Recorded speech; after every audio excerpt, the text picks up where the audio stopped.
Memang semua bisa dipatahkan. Sekian, terima kasih. Kita tetap bersahabat, lebih harus dulu. Kita tetap bersahabat. Ini dong, walaupun udah 35-0 nggak apa-apa. Ya bikin dulu, nggak apa-apa. Biar aja dia di sini. Oh jangan dong.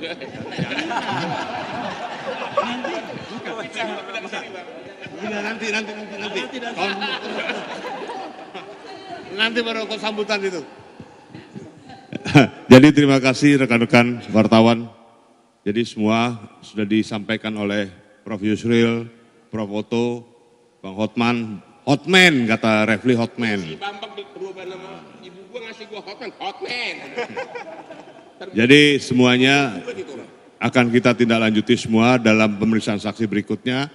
Yang akan lebih seru nanti pemeriksaan saksi mengenai bansos, mengenai PJ dan sebagainya, itu akan lebih seru lagi sore nanti. Sampai kita tunggu iklan selanjutnya. Silakan Pak Refri. Di pembuka. Oh ini mic. Oh ini standnya udah nggak ada. Bismillahirrahmanirrahim. Assalamualaikum warahmatullahi wabarakatuh. Ya, giliran. Assalamualaikum warahmatullahi wabarakatuh. Waalaikumsalam. Dari pemohon 1 ya, mengawali penyampaian di siang hari ini ada 2 hal penting ya yang kami cermati dari pemeriksaan para ahli yang diajukan oleh pihak terkait. Pertama, kita simak apa reaksi Majelis Hakim Prof. Arief Hidayat ketika ada pendapat ahli yang menyatakan bahwa putusan Mahkamah Konstitusi itu seketika langsung harus dilaksanakan. Nah, Prof. Arief menyampaikan fakta ya kepada ahli Prof. Asrun ya. Oh, yang kedua. Margarito Kamis. Kalau nggak Margarito Kamis ke ahli sebelumnya. Prof. Asrun ya? Oh, Prof. Asrun. Dari keterangan ahlinya 03 di sidang sebelumnya, Pak Putu Arte, ya, diterangkan bahwa ketika ada putusan mahkamah tentang penggunaan EKTP, pemohonnya Bang Refli waktu itu, ternyata KPU pada malam hari itu mengubah PKPU-nya sebelum melaksanakan membolehkan pemilih dengan menggunakan KTP. Itu terklarifikasi. Jadi ketika sekarang KPU menerima pendaftaran bakal pasangan calon dengan belum mengubah PKPU, nah, kami meyakini itu suatu pelanggaran yang dari pernyataan Prof. Arief itu sebagai sesuatu yang terkonfirmasi. Kemudian yang kedua, ketika para ahli menyatakan bahwa ini perselisihan hasil yang bukan menjadi kewenangan MK apabila manakala permohonan pemohon berbicara soal pelanggaran-pelanggaran kualitatif. Satu kata kunci dari Prof. Saldi yang menyatakan bahwa lihat halaman 1940 tentang menimbangnya hakim terhadap persyaratan Pak Ma'ruf Amin. Kualitatif atau bukan? Dijawab tadi oleh lawyernya waktu lawan Ma'ruf Amin itu Bambang Wijoyanto. MK menyatakan itu ditimbang oleh mahkamah dan dinyatakan tidak terbukti. Kualitatif atau bukan? Ahli tadi menyatakan kualitatif. 2 hal itu yang membuat kami yakin bahwa MK berwenang. Selanjutnya pendalaman penyampaian berikutnya akan disampaikan oleh Bang Refli sama Mas Bambang Wijoyanto. Mas Bambang terakhir ya, tadi disinggung-singgung namanya soalnya. Sama Oce Kaligis dan sama Yusril Iza Mahendra. Sayang dia nggak dengar, tapi kalau saya dengar ya. Tapi nanti dia jawab sendiri. Jadi Assalamualaikum warahmatullahi wabarakatuh. Jadi kawan-kawan semua, hari ini saya bahagia lagi ya. Disodorkan oleh paslon 02, 6 ahli rontok semua. Terutama ahli 1, ahli 2, ahli 3, ahli 4. Dan ahli 5 juga sebenarnya. Karena semua ahli ini mendalilkan bahwa MK itu hanya hitung-hitungan. Kan begitu ya.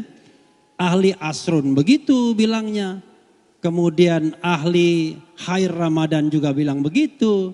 Ahli siapa lagi? Margarito Kamis, walaupun hari Kamis tetap bilang begitu. Kemudian ahli Amiduddin Ilmar ngomong begitu, dan Edi Hiarit to some extent ngomong begitu juga dalam perspektif pidana. Yang terakhir memang tidak bicara begitu karena dia pemerintahan, ahli administrasi. Apa yang bisa teman-teman lihat? Itu udah tertolak. Tertolak oleh pernyataan Hakim MK sendiri di persidangan. Ya, Prof. Saldi mengatakan, coba lihat itu kualitatif atau kuantitatif? Kualitatif, selesai sudah. Yang kedua adalah, ternyata selama ini dalam sengketa Pilpres, MK itu tidak pernah mengabaikan yang kualitatif. Tidak pernah. Baik pada putusan pertama 2004 maupun putusan terakhir 2019. Soalnya belum meyakinkan untuk dimenangkan. Jadi pada 2004 hal kualitatif itu sudah dijawab oleh MK. Jadi MK tidak terhalang untuk menyidangkan hal-hal yang sifatnya kualitatif kalau itu berkaitan dengan prinsip-prinsip pemilu yang luber dan jurdil. Pada 2019 MK menjawab komplain tentang Ma'ruf Amin yang sifatnya kualitatif. Makanya saya katakan dari 6 ahli ini sia-sia. Mudah-mudahan 6 ahli itu tidak dimarahi oleh Paslon 02 ya, karena ternyata tidak meyakinkan. Dan tidak meyakinkannya tadi terlihat kan dari lawyer-lawyernya nggak ada mention ahli, ya kan? Yang di mention cuma wah kami membuat dalil-dalil dan lain sebagainya. Jadi mentionnya hari pertama saja, tapi tidak yang current terakhir ini. Nah itu menunjukkan mereka sendiri nggak happy dengan keterangan ahli yang ada. Ya, nah mudah-mudahan ini pertanda baik, apalagi tadi MK mengatakan ada putusan MK yang self-executing, tapi yang ada yang non self-executing. Jadi tidak semua putusan MK itu harus berlaku dengan sendirinya. Karena kalau dalam putusan yang terkait dengan penetapan, itu bukan putusan Gibran sesungguhnya, ini kan putusan yang sifatnya umum. Dan KPU sudah berusaha untuk mengubah peraturannya dengan cara menyelundupkan ke Dirjen perundang-undangan, tapi ditolak sama Dirjen ketika diungkapkan oleh saksi kita. Karena itu mudah-mudahan perkembangan terakhir ini makin menguatkan kita dan MK kembali ke hitonya sebagai the guardian of the constitution, pengawal konstitusi. Amin. Wassalamualaikum warahmatullahi wabarakatuh. Terima kasih Heru. Ada beberapa hal yang menarik. Mari kita bicara konten, jangan bicara gimmick. Karena yang diperlukan adalah perdebatan gagasan dan membangun argumen. Dari seluruh saksi yang dihadirkan oleh 02 pada hari ini, cari seorang ahli.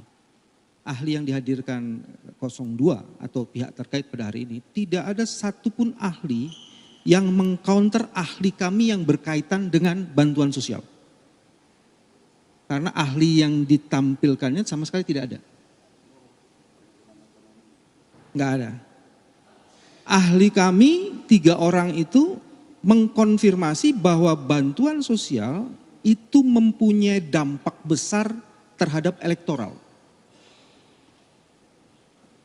Ada 3 untuk menjelaskan sekaligus refreshing. 1, bila dilacak bantuan sosial Januari 2023 dan Januari 2024, ada perbedaan 400%. Bantuan sosial Januari cuma 3 triliun, sementara bantuan Januari 2024 itu hampir 12 triliun lebih. Yang kedua, ada beras yang dibeli dengan alasan bantuan ad hoc karena El Nino, kebutuhannya cuma 600.000 ton. Tapi yang diimport itu 3 juta ton. Jadi lebih dari 500%. Dan dalam sepanjang sejarah menurut ahli Faisal Basri, harga beras pada saat itu, harga beras tertinggi di Indonesia. Di atas 20.000 atau 20.000. Itu argumen yang kedua. Argumen yang ketiga yang juga tidak bisa di-counter sampai hari ini, kunjungan Pak Jokowi ke beberapa tempat terkonfirmasi berkaitan dengan bansos dan konsolidasi pejabat daerah.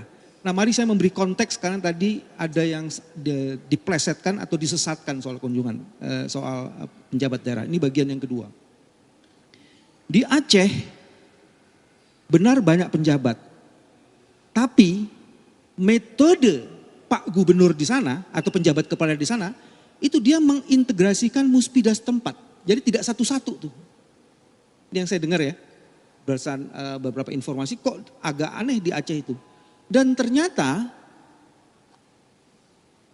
menggerakkan penjabat-penjabat di daerah itu tidak berhasil. Itu sebabnya penjabat gubernurnya dipecat. Itu yang terjadi. Mari kita bandingkan dengan DKI. DKI sampai saat ini tidak ada satu statement pun yang bisa mengcounter fakta yang kami ungkapkan di pengadilan bahwa penjabat DKI itu juga melakukan kecurangan dalam tanda petik karena memberikan bantuan sosial dengan goodie bag yang ada tanda calonnya. Jadi kami meyakini kalau saja penjabat di DKI itu tidak melakukan kegiatan-kegiatan yang melanggar, maka kemungkinan besar akan berbeda hasilnya.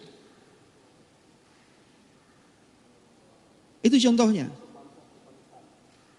Nah, tidak pernah itu dibantah. Bansos di depan istana tidak pernah ada yang bantah. Jadi kalau dari dua hal ini saja, maka terkonfirmasi dalil kami nomor 1, nomor 4, 5, 6, 7. Jadi sekarang kita mainnya main dalil, jangan lapangan sepak bola digeser ke sini gitu kan. Karena ada orang yang nggak paham soal konstitusi terus geser-geser main sepak bola ada 10-0, 20-0. Udahlah, jangan bikin gimmick-gimmick itu iya. Itu kekanak-kanakan banget. Oke, sekarang saya ngomong ahli. Tadi Refli sudah. Ini biar untuk gimmick ini yang dia ahli. Mari kita lihat ahli. Teman-teman coba lihat deh. Ahli pertama sampai keempat lucu-lucu. Ahlinya lucu-lucu ya. Pak Margarito yang pertama, Pak Asrun ditegur. Saya menggunakan istilah ditegur karena berbagai argumen yang dikemukakannya itu old fashion argumen yang sudah rejected, yang udah nggak kepake. Dan yang mulia Hakim Arief itu menjelaskan itu. Begitupun Pak Margarito lebih ngeri lagi. Seluruh judicial activism yang dilakukan oleh MK yang mencoba menegakkan substansial justice, dikatakan oleh dia itu keliru. Gila banget ini, Margarito di depan hakim, menurut saya keliru.